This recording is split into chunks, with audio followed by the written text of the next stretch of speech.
Assalamualaikum warahmatullahi wabarakatuh. Kami dari kelompok 12 akan mempresentasikan hasil kerja kelompok kami. Sebelumnya, perkenalkan nama anggota kelompok kami. Yang pertama adalah Febri Indra Kusuma, NIM 133. Yang kedua adalah Septia Ayu Widianingrum, NIM 163. Yang ketiga adalah Evita Nurmayanti, NIM 168. Di sini kami akan menjelaskan tentang akuntansi kas, penempatan pada Bank Indonesia, clearing dan pajak. Akuntansi kas. Kas adalah mata uang kertas dan logam, baik dalam valuta rupiah maupun valuta asing yang berlaku sebagai alat pembayaran yang sah. Perubahan posisi saldo kas di bank dapat disebabkan oleh beberapa hal berikut. Yang pertama, penyetoran dan penarikan tunai oleh nasabah. Yang kedua, penyetoran pada Bank Indonesia atau penarikan dan rekening bank yang bersangkutan di Bank Indonesia. Yang ketiga, penggunaan untuk transaksi internal bank seperti untuk dana kas kecil, pembayaran biaya operasional, biaya gaji, dan sebagainya. Transaksi internal bank syariah ada dua jenis, yaitu yang pertama tanpa menggunakan kas kecil. Bank biasanya melakukan pembayaran via rekening. Yang kedua, menggunakan dana kas kecil. Transaksi yang menggunakan kas kecil dilakukan untuk transaksi yang nilai rupiahnya relatif kecil, antara lain untuk pembayaran konsumsi, biaya transportasi, biaya langganan koran dan majalah, dan biaya listrik atau air. Akuntansi kas pada bank dapat menggunakan sistem dana tetap maupun sistem dana fluktuatif.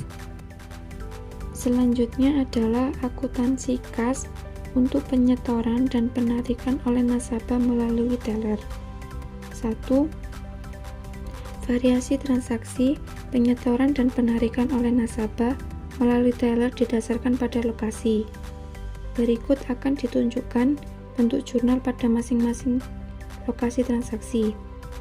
Transaksi setoran kas di cabang sendiri adalah transaksi di mana seorang nasabah memasukkan uang untuk rekening yang berasal dari kantor cabang tempat uang itu dimasukkan.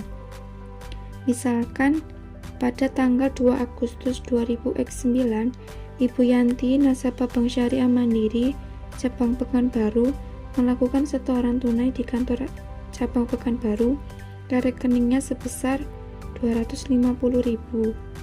Jurnal di kantor cabang tempat transaksi cabang Pekanbaru adalah tanggal 2 Agustus X9, debit kas sebesar 250.000 pada kredit rekening nasabah Yanti sebesar 250.000. Yang kedua, transaksi penarikan kas di cabang sendiri. Transaksi penarikan di cabang sendiri adalah transaksi di mana seorang nasabah menarik uang dari rekening yang berasal dari kantor cabang tempat uang itu ditarik. Misalkan, pada tanggal 4 Agustus 2009, Ibu Yanti, nasabah Bank Syariah Mandiri, cabang Pekanbaru, melakukan penarikan tunai uangnya di kantor cabang Pekanbaru sebesar Rp100.000. Jurnal di kantor cabang tempat transaksi penarikan cabang Pekanbaru adalah tanggal 4 Agustus X9, debit rekening nasabah Yanti sebesar Rp100.000 pada kredit kas sebesar Rp100.000. 3. Transaksi setoran kas ke cabang lain.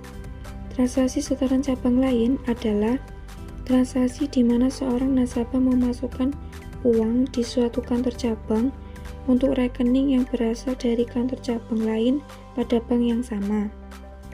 Misalkan pada tanggal 7 Agustus 2009, Ibu Yanti melakukan setoran tunai di kantor BSM cabang Pekanbaru ke rekening BSM atas nama Syanza di Yogyakarta sebesar Rp150.000. Maka jurnalnya adalah sebagai berikut. Jurnal di kantor cabang tempat transaksi penyetoran cabang Pekanbaru. Tanggal 7 Agustus X9, debit kas sebesar Rp150.000 pada kredit RAK cabang Yogyakarta sebesar Rp150.000. Jurnal di kantor cabang pemilik rekening cabang Yogyakarta, tanggal 2 Agustus X9, debit RAK cabang Pekanbaru sebesar 150.000 pada kredit rekening nasabah Shanza sebesar 150.000. 4. Transaksi penarikan kas di cabang lain. Transaksi penarikan di cabang lain adalah transaksi di mana seorang nasabah menarik uangnya di suatu kantor cabang melalui kantor cabang lain pada bank yang sama. Misalkan pada tanggal 10 Agustus 20X9, Ibu Yanti, nasabah Bank Syariah Mandiri cabang Pekanbaru, melakukan penarikan di Bank Syariah Mandiri cabang Padang sebesar Rp50.000. Maka jurnalnya adalah sebagai berikut. Jurnal di kantor cabang tempat transaksi penarikan cabang Padang tanggal 10 Agustus X9, debit RAK cabang Pekanbaru sebesar Rp50.000 pada kredit kas sebesar Rp50.000. Jurnal di kantor cabang tempat transaksi penarikan cabang Pekanbaru tanggal 10 Agustus X9, debit rekening nasabah Yanti sebesar Rp50.000 pada kredit RAK cabang Padang sebesar Rp50.000. Selanjutnya adalah akuntansi kas melalui ATM. Transaksi kas melalui ATM meliputi 1. Transaksi pengisian kas ATM, 2. Penarikan oleh nasabah cabang pemilik ATM, 3. Penarikan oleh nasabah cabang lain. 1. Pengisian kas ATM.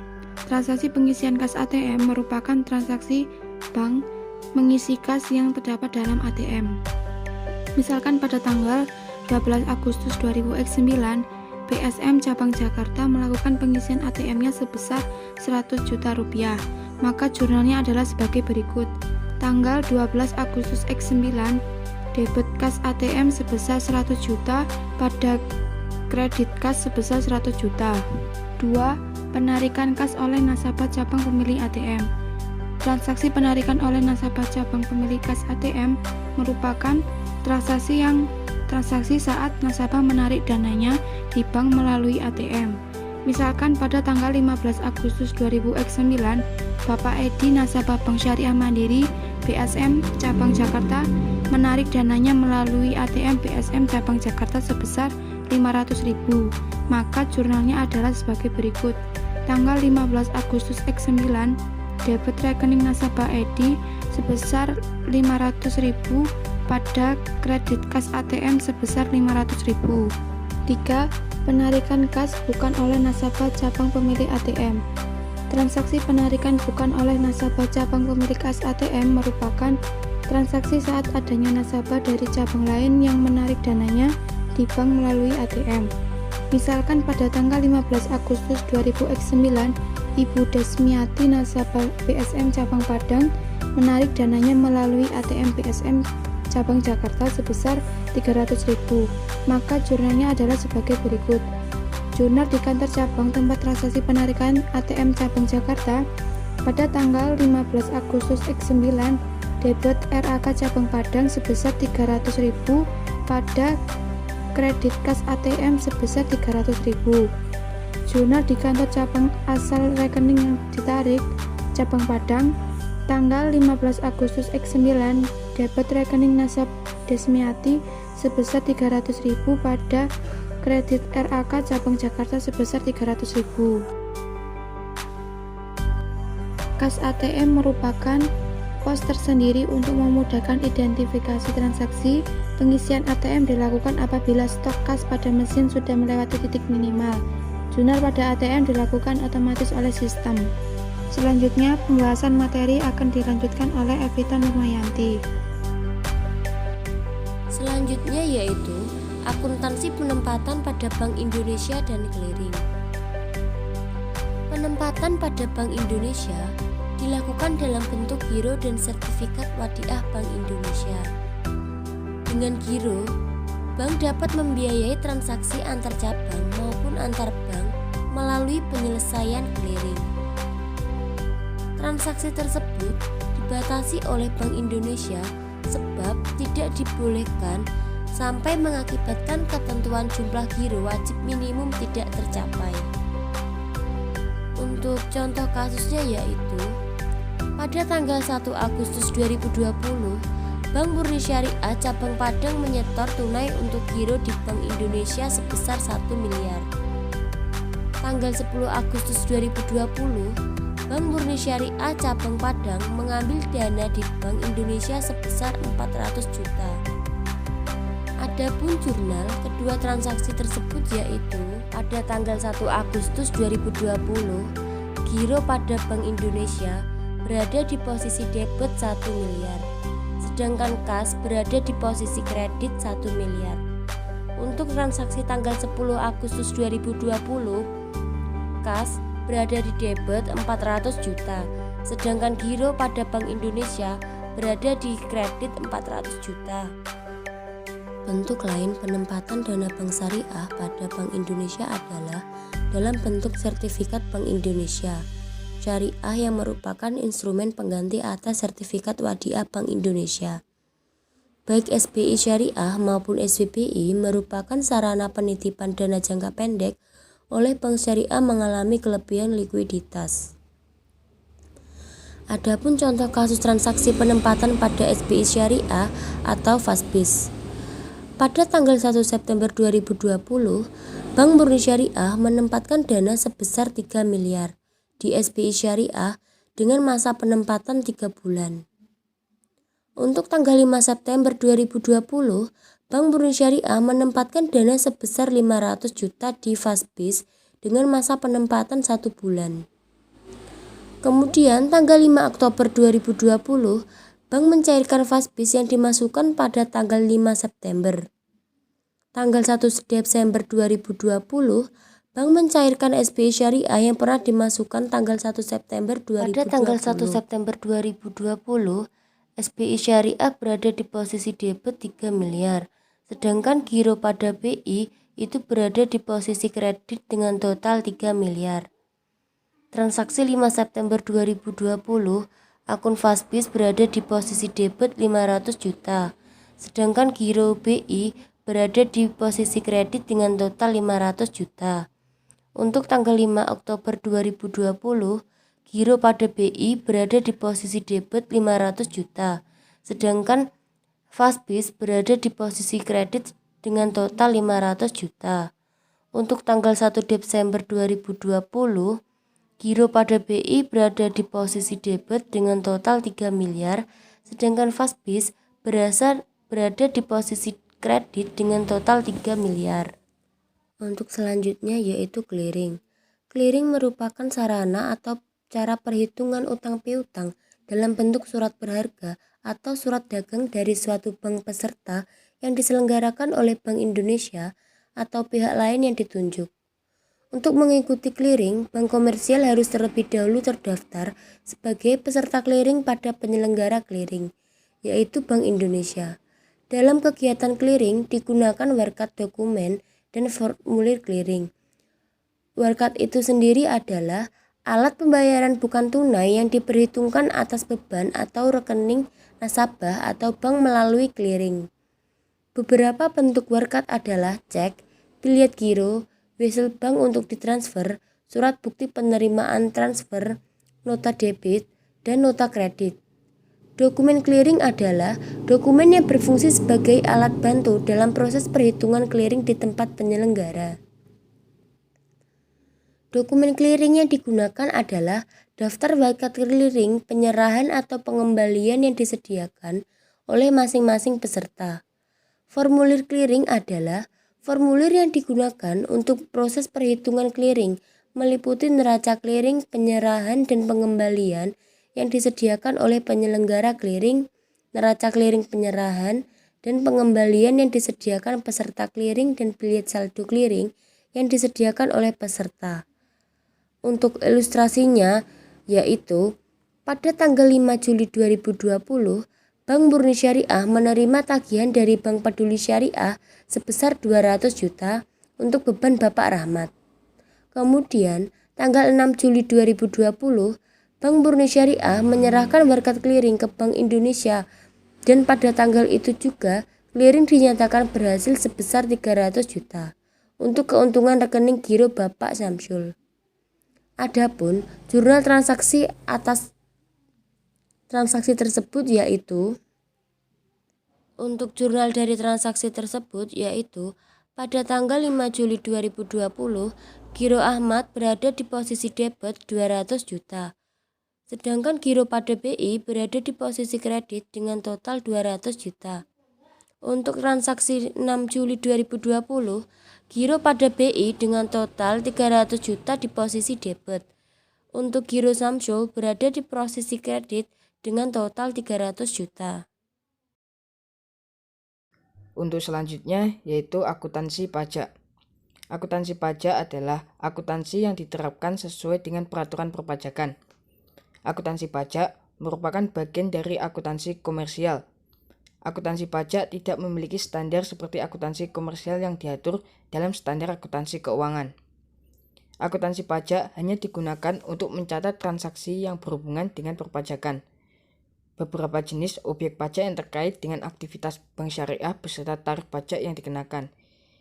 Penerimaan bonus giro wadiah. Oleh nasabah giro wadiah dikenakan pajak PPh pasal 4 ayat 2 giro sebesar 20% dari bonus yang diterima nasabah. Penerimaan bagi hasil oleh nasabah giro mudharabah, tabungan mudharabah, dan deposito mudharabah dikenakan pajak PPh pasal 4 ayat 2. Ketiganya dikenakan pajak sebesar 20% dari bagi hasil atau bonus yang diterima.